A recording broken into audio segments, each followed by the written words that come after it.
পেঁয়াজের দাম কমতেই প্রিয় দর্শক কৃষক এবার খুবই বিপাকে পড়ে গেলেন এবং এলসি বন্ধের দাবি এবং হঠাৎ ব্যবসায়িকরা মুখ খুলেছেন কৃষি উপদেষ্টা এবং বাণিজ্য উপদেষ্টা এবং প্রধান উপদেষ্টাকে নিয়ে এবং কি বলছেন এই পেঁয়াজ নিয়ে প্রিয় দর্শক আমরা সেটাই জানাবো এবং এলসি বন্ধের দাবি এবং প্রধান উপদেষ্টার কাছে আবেদন কৃষকের বাণিজ্য উপদেষ্টা এবং কৃষি উপদেষ্টাকে নিয়ে আর কিছু তথ্য জানাবেন ব্যবসায়িকরা সরাসরি যুক্ত হচ্ছি ব্যবসায়ীদের সঙ্গে।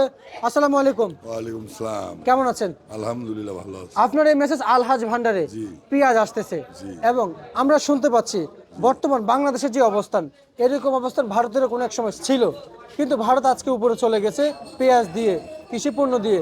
আমরা কি এবং আমাদের দেশের কৃষকদের কি দিয়ে আমরা কি উপরে যাইতে পারবো? আমাদের দেশের কৃষক একদম শেষ পর্যায়ে চলে গেছে। যত রকম পণ্য উৎপাদন করেছে প্রায় প্রত্যেকটা পণ্যতেই লক্ষ লক্ষ লক্ষ টাকা লসে তারা আজকে দিশেহারা, হালের বলদ বেশি, ব্যাংকের লোন নিয়ে দেউলিয়া হয়ে গেছে। অনেকেই পুলিশের ভয়, কোনো কৃষক ঘরে থাকতে পারে না, ঘরের বাইরে পোলা থাকতে হয়। এই কৃষি লোন নিয়ে পুলিশ খুঁজতেছে কৃষকদের, বুঝছেন? এমন একটা পর্যায়ে চলে গেছে। তবে বর্তমান সরকারের আর কিছু বলবো না, বহুত বলেছি, আর একটা কথাও কর্ণপাত করি নাই। আপনার মাধ্যমে আগামী দিনে সরকারে সবিনয় অনুরোধ করি, করজোরে মিনতি করি, আকুল আবেদন করি যে আপনি যদি আগামী দিনে সরকার গঠন করেন, আপনার কাছে আমার অনুরোধ, আল্লাহর তরফ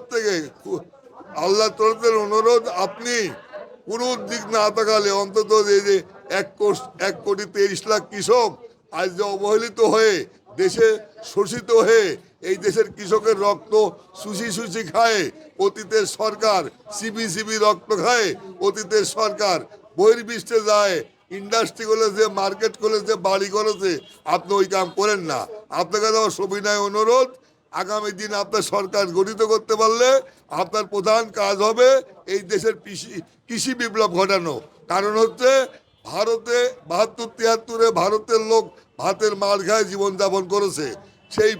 সেই ভারত কৃষি বিপ্লব ঘটা 19টা রাষ্ট্রে পেঁয়াজ রপ্তানি করে, আরো বহুত রকমের কৃষি পণ্য রপ্তানি করে বিশ্ব দরবারে নাম ফুটাইছে। আচ্ছা, আরেকটা জানতে চাই যে নাম করেছে বিশ্ব দরবারে ভারত, এবং ভারতের কৃষকের খুব মূল্য আছে, আমাদের দেশের কৃষকের কোনো মূল্য নেই, একদম অবহেলিত।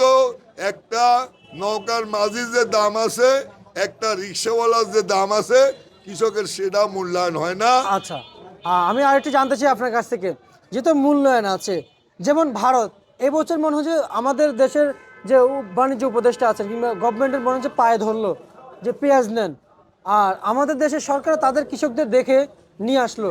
আমাদের দেশের কৃষকের একবার চিন্তা করলো না যে আমাদের দেশের কৃষকের কি অবস্থা হবে এই ভারতীয় পেঁয়াজ আনলে?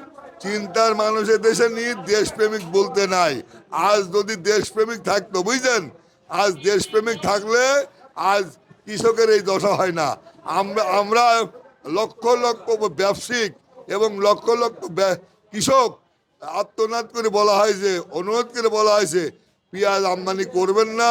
আমার দেশের পেঁয়াজই বিদেশে রপ্তানি না করলে এই দেশে পেঁয়াজ পচে যাবে। এই দেশের পেঁয়াজ আলুর মতো বুড়িগঙ্গা নদীতে ফেলে দিতে হবে। এই দেশের আলু যেরকম ফেলে দেওয়া লাগেছে, পেঁয়াজ ফেলে দেওয়া লাগবে। বহুত আত্মনাদ করা হয়েছে, বহুত অনুরোধ করা হয়েছে। গুটি কয়েক ব্যবসায়িক টাকার বিনিময়ে, গুটি কয়েক মন্ত্রণালয়ের অফিসার, গুটি কয়েক প্রথম শ্রেণীর অফিসার কোটি কোটি টাকা ঘুষ খায়।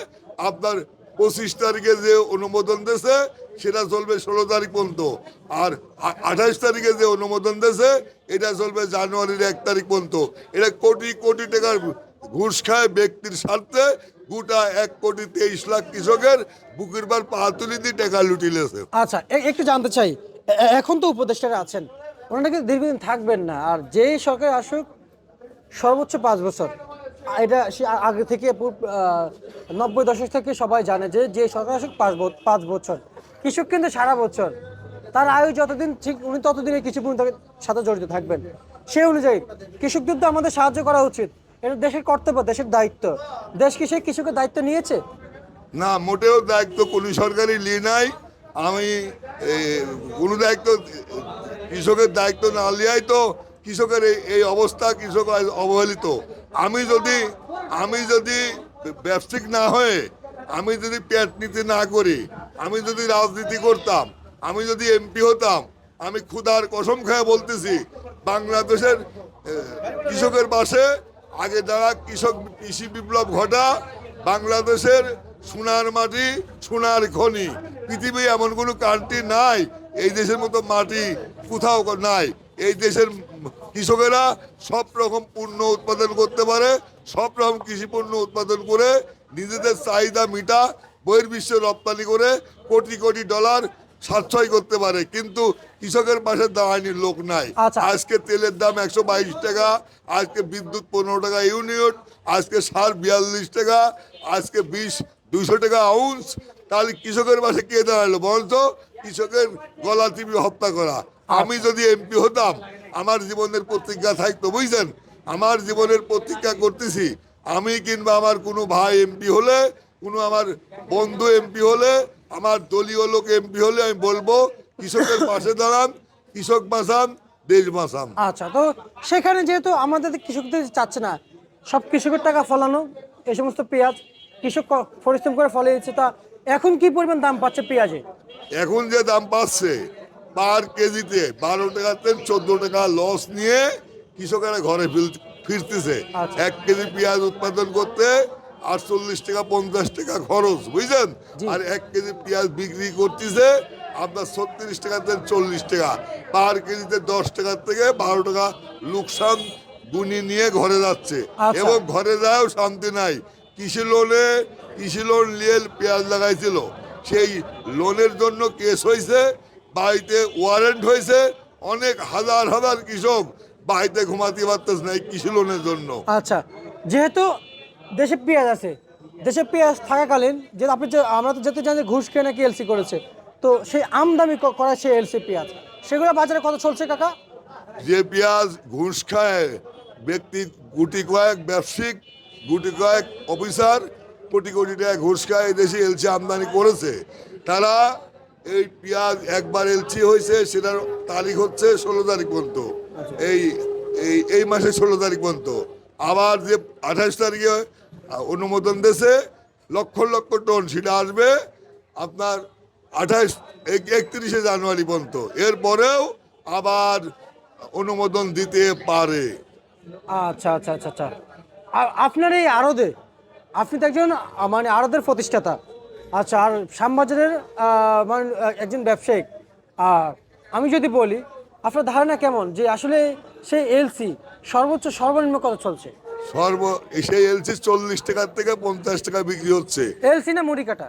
না, এলসি 40 টাকার থেকে 50 টাকা বিক্রি হচ্ছে, মুড়িকাটা বিক্রি হচ্ছে 36 টাকা থেকে 40 টাকা। আসলে অত্যন্ত পরিতাপের বিষয়, অত্যন্ত দুঃখের বিষয় যে আমরা বাঙালি 2 কোটি মানুষ ভারতের পক্ষের লোক, আর 16 কোটি মানুষ আমরা বাংলাদেশের দেশপ্রেমিক।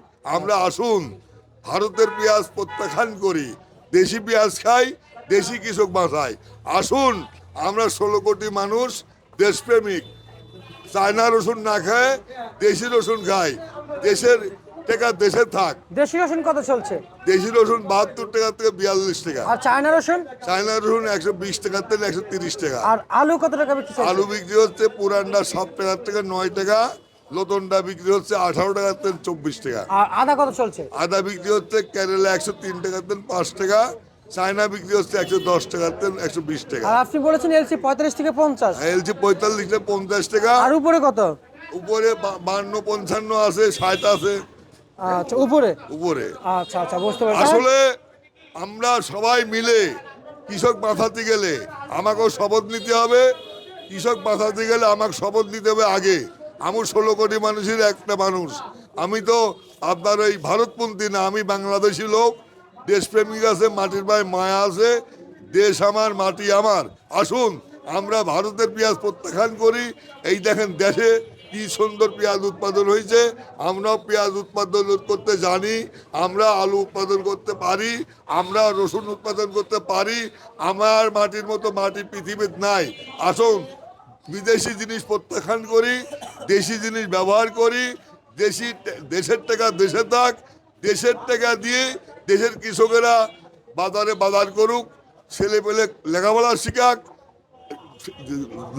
শিখাক, ছেলে পেলে ডাক্তার বানাক, ইঞ্জিনিয়ার বানাক, বহির্বিশ্বে কৃষকের ছেলে ভাবমূর্তি উন্নতি হোক, বাংলাদেশের কৃষকের ছেলে বড় বড় অফিসার হোক, বাংলাদেশের কৃষকের হালাল টাকায় দিই যদি ছেলেপেলে লেখাপড়া শিখায়, তারাই ডাক্তার হবে, তারাই ইঞ্জিনিয়ার হবে। আচ্ছা, এই আপনাকে আমরা অসংখ্য অসংখ্য ধন্যবাদ জানাচ্ছি আমাদের সাথে যুক্ত থাকার জন্য। এই ছিল আজকের সর্বশেষ বাজার তালিকা মেসার্স আলহাজ ভান্ডার থেকে, এবং আজকের এই ছিল সেই সর্বশেষ বাজার আপডেট ঢাকা থেকে।